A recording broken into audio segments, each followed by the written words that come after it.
Real quickly before we begin, I want to thank this video's sponsor, CarMarshal.com. CarMarshal.com can save you lots of money on buying used or new vehicles, cars, trucks, school buses. If you want to save money, I'll have a link in the description down below. I know I'm going to...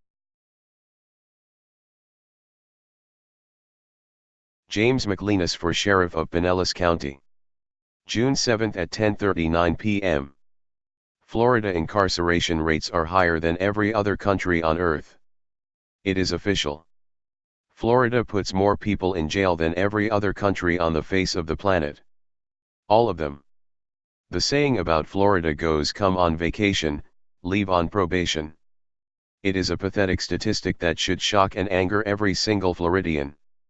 This is not a matter of more criminals decide to live in Florida than anywhere else on the planet. It is a symptom of the over-policing, over-criminalizing, and over-prosecuting Florida criminal justice system. You see it happening here in Pinellas County when 5 Pinellas County sheriff's cars pull over one person. You see it at the Pinellas County Courthouse when the line stretches a block long almost every day as they process victims caught up in the policing for profit scam. You see it as the Pinellas County Commissioners approve millions upon millions of dollars each year to fund the Pinellas County punishment machine on your hard-earned tax dollars to the tune of about $650 each year for every man, woman and child in this county. It costs an average of $85,000 per year to house an inmate, and that cost is coming out of your pockets. When someone commits a crime in Florida, they will charge them 6 different ways for the same crime, make up a bunch of charges like resisting arrest or assault on an officer and anything else they can think of to tack on. Police lie on reports, shade evidence and ignore innocence to become a state that puts more people in jail than anywhere else on earth. Prosecutors, police, and judges all work hand in hand to make sure nobody gets away, even if they are innocent. And it is not just incarcerations either, it is also traffic citations and fines as well. I bought a new, used, car, put my license plate on it and was driving it up to the DMV to transfer the plate and got pulled over. The PCSO wrote me 5 different tickets for the same offense and then tried to impound my car. I told them I just bought it and showed them the bill of sale and all of my paperwork. The deputy said that I should have towed the car home and took a cab to the DMV. Total fines were almost $650. Like that makes any sense at all, but that is Pinellas County protecting and serving people for profit.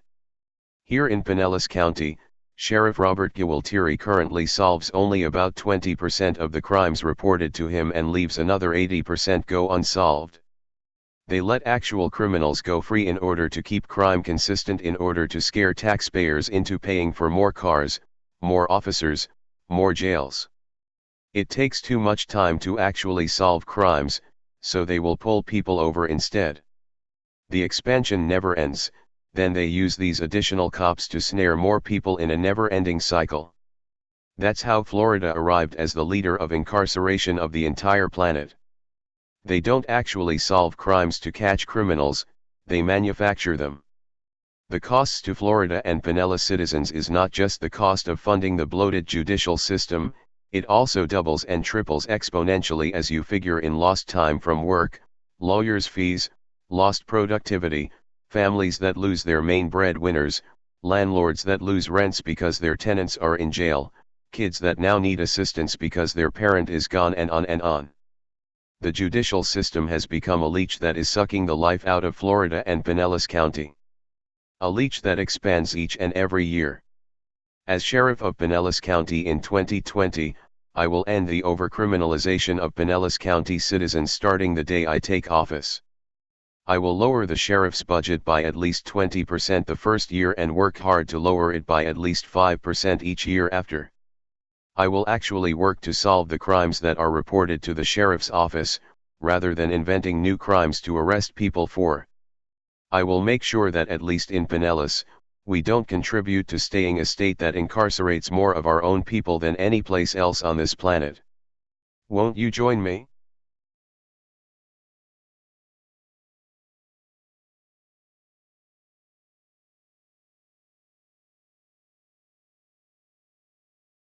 Florida's incarceration rate is higher than that of every country on Earth, report notes. Jerry Ionelli, June 6, 2018, 4:12 p.m. Americans' incarceration rate is absurdly, stupidly high. The United States imprisons more of its population than noted human rights scofflaws such as Cuba, Russia, Turkey, and Iran by a huge margin. Though this fact has long been known, a new report released this week by the nonprofit Prison Policy Initiative breaks down America's incarceration problem into even more depressing figures. If you compare each American state with every other nation on Earth, Florida's incarceration rate on its own ranks higher than every nation on the planet. In fact, 31 American states have rates higher than any individual country, with Oklahoma, Louisiana, Mississippi, Georgia, and Alabama making up the top 5. Florida ranks 14th overall in the states. Oklahoma imprisons an insane 1,079 people for every 100,000 residents, while the Sunshine State ranks higher than the national average, jailing 833 people for every 100,000 Floridians. The next highest country on the list, El Salvador, imprisons only 614 people for every 100,000. Cuba, just 510 people. Russia, only 413. Iran sits at 284. The, rightfully, criticized Nicaragua jails just 238. Venezuela, a country that Florida's hardline Republicans really want to crack down on, imprisons only 173 people for every 100,000 residents. Of course, those figures don't include people in other countries who are extrajudicially murdered, but America doesn't really have a great record with that either, given how many people its police officers kill per year compared to other developed countries. In fact, many of the countries that rank alongside the least punitive U.S. states, such as Turkmenistan, Thailand, Rwanda, and Russia, have authoritarian governments or have recently experienced large-scale internal armed conflicts, the Prison Policy Initiative writes. Others struggle with violent crime on a scale far beyond that. In the U.S., El Salvador, Russia, Panama, Costa Rica, and Brazil all have murder rates more than double that of the U.S. Yet the U.S., land of the free, tops them all. Southern states performed poorly overall, given the region's long history of punitive drug polices, whacked-out Republican drug warriors, and long history of racism. Massachusetts, Vermont, Rhode Island, Maine, and Minnesota were the nation's least punitive states. Even top-ranking Massachusetts imprisons more people than all but 9 nations on the planet. Today, there is finally serious talk of change, but little action that would bring the United States to an incarceration rate on par with other stable democracies, the researchers warn.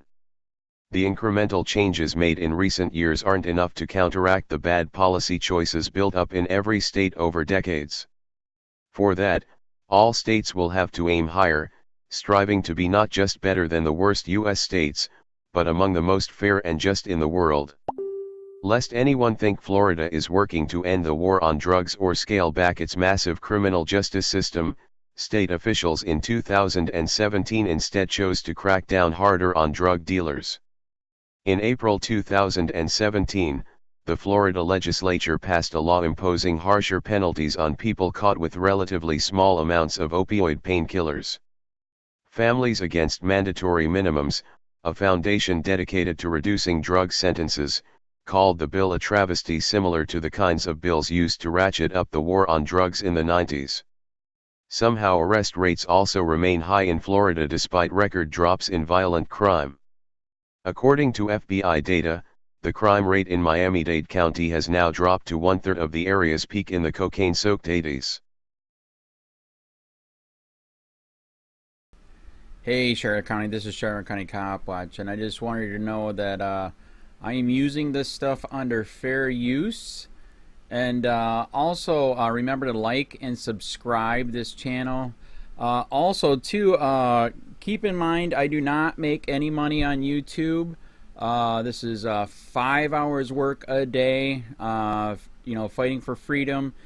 And you can donate with PayPal and Patreon.